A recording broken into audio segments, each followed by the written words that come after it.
How many points are needed on this light network? We are with 8 billion people, 7 billion people. Do we need all people? Are you talking points, or are you talking about how many people do we need? If it's made now from all the people on because Earth. One person can make 1,500 points if they're good enough. So are we talking points, or are we talking? Use your own standard of measurement. To facilitate the light grid. Okay. Depending on the development of the person, I would say anywhere between 500 to 1,500 persons to complete the network. You have to be really good, because there's other people who don't really want that light work.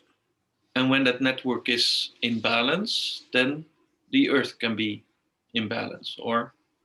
That depends on what you consider the Earth to be in balance. If you mean that we stop tweaking the linear time system and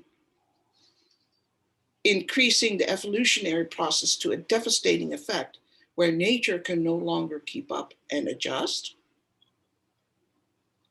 It depends on what you understand of balance on Earth. Then things will calm down, but what one person thinks is calmed down, another person thinks it's horrible because, well, they can't make money off of child trafficking anymore. So that person will think it's horrible. You understand? So that's a very complex question, and that probably would take a whole afternoon for discussion. Yes. Yes, a whole afternoon, and maybe even multiple afternoons.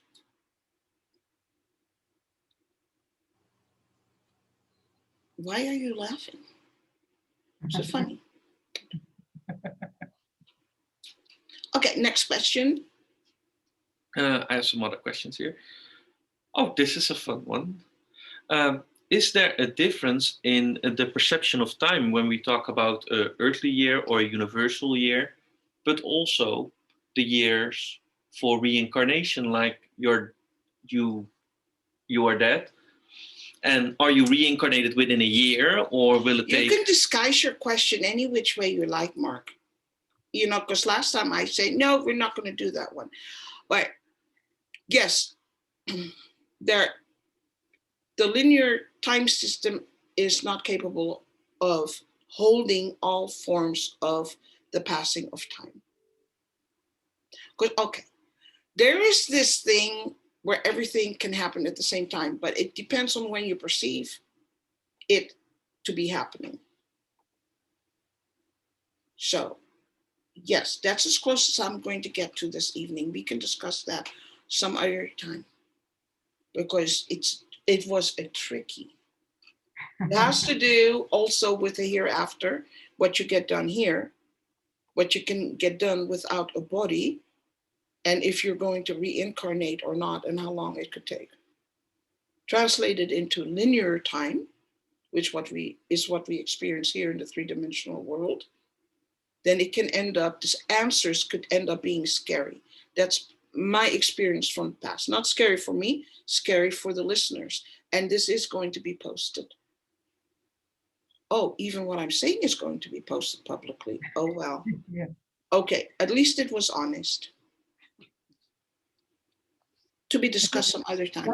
Does it have anything to do with that we as an essence, as our soul, are in some kind of loop and not really going, are not able to go to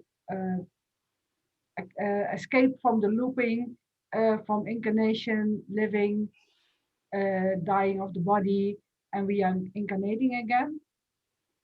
That's part of it. It's a very big. It also includes waiting periods. It includes what are you going to be reincarnated into? It includes having to face the possibility of non-existence. So non-existence is another part of it. And this is what I meant. When we discuss the timelines, we should discuss it maybe in another context, because sometimes people get upset or scared, and fear is a bad thing. Fear is not a positive, not energetic fear, okay? If you're afraid to burn your finger, that's good, because then you won't put your finger in the fire. But fear related to spiritual things is not good. Better to start out slow with smaller pieces of information that you can process and place properly. Okay, next question. I've got one. We forgot to do the 10-minute thing. We were gonna make 10-minute segments. Sorry, things just fly out. I'll cut it for you. Okay, thank you.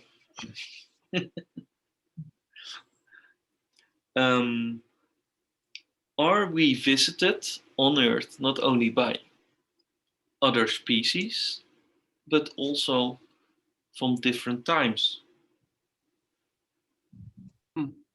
I'll answer the question on different species. The answer is yes.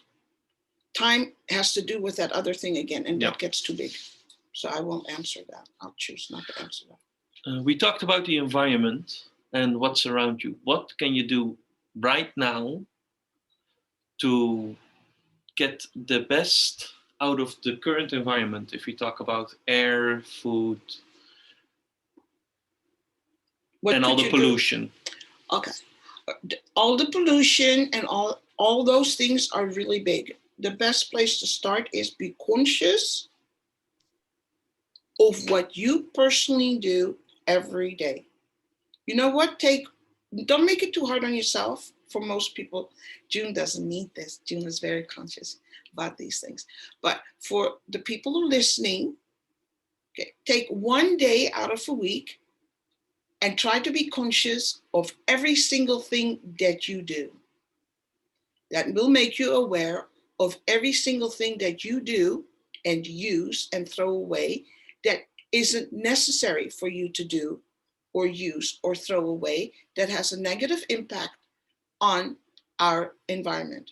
Just one day, write down everything you do, then select one of those things, start working on it. For instance, everybody eats. Well, not everybody. Some people are like on infusion, but okay. For the people who cook and eat, okay, start observing what foods are you buying. What are you doing with the ends of the carrots that you throw away? Are you throwing them in the garbage?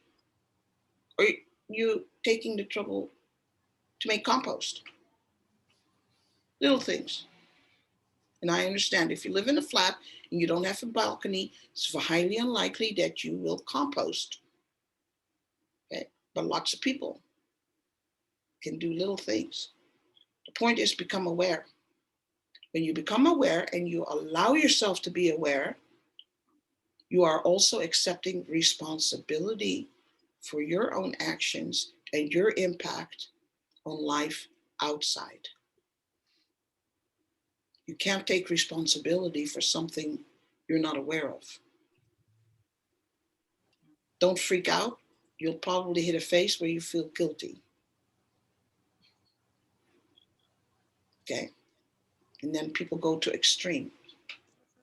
Don't go to extremes. Fix little things inside yourself first. If you reach to outside of yourself, it's weak. The probability that you will continue this for the rest of your life is unlikely. If you start within yourself, it becomes a part of self. So it'll be natural for you to pay attention. You see? Do little things. Know why you do what you do. What is the source of that movement? Is it learned? Is it laziness? You don't know any better? So it comes back down, know yourself. But only do it 1 day a week, or you'll get really tired if you don't. Yes, then you'll be busy, busy, busy analyzing yourself, and that's negative. Just take 1 day, write it down on a piece of paper, and work on the things that you find. Was the hour? Oh, Mike's telling me stop. The recording. Is it an hour already?